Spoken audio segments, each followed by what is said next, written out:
Impressments were first used by the British Royal Navy in 1664 and were a used tactic of recruiting sailors until the end of the Napoleonic Wars.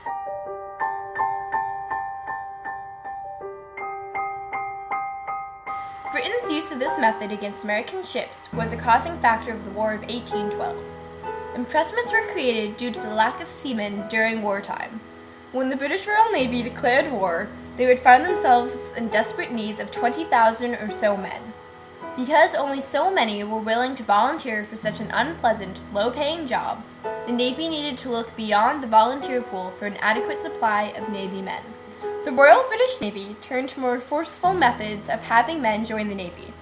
They did so by searching foreign ships for British deserters and looking through American port cities, where at times they impressed naturalized American citizens. Following Jay's Treaty in 1795, the confusion surrounding impressments had yet to be cleared up between the two countries. The British Navy still felt as though they had the liberty to impress naturalized American citizens, who, although born in Great Britain, had American citizenship. Prior to the War of 1812, 9,000 Americans fell victim to this misunderstanding. President Jefferson could no longer ignore the growing problem come the Chesapeake Leopard incident.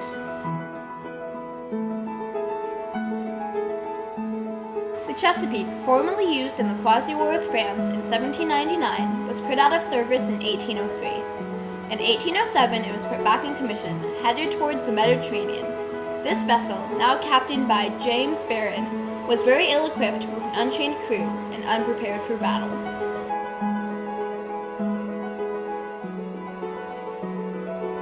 The HMS Leopard, captained by Salisbury Price Humphreys, was a 50-gun fourth-rate warship that was powerful in shallow waters. It was a veteran, having been used in the Napoleonic Wars, and by 1807 it was stationed in Chesapeake Bay. On June 22, 1807, the Chesapeake headed out from Norfolk, Virginia on her short-lived voyage. She was spotted by the anchored HMS Leopard, which proceeded to follow her, supposedly in search of deserters of the Royal British Navy. The 30-gun frigate Chesapeake was in no way equipped to battle the 50-gun Leopard. Ammunition was strewn around, some of it missing, and the guns were not in proper firing condition. And not only were their weapons inferior, the Chesapeake's crew was a motley, untrained bunch. Seeing that the Leopard's guns were out and loaded, the Chesapeake's men scrambled to ready themselves and their ship for battle, and women and children went below. For 15 minutes, the Leopard bombed the Chesapeake, giving her 21 shots to the hull and damaging the sails and mast. The Chesapeake lost 3 men, had 18 more that were wounded, and only managed to fire 1 shot. Finally, Commodore Barron surrendered. The Chesapeake's crew was searched and 4 men were taken. The men were Daniel Martin, John Strachan, William Ware, and Jenkin Radford.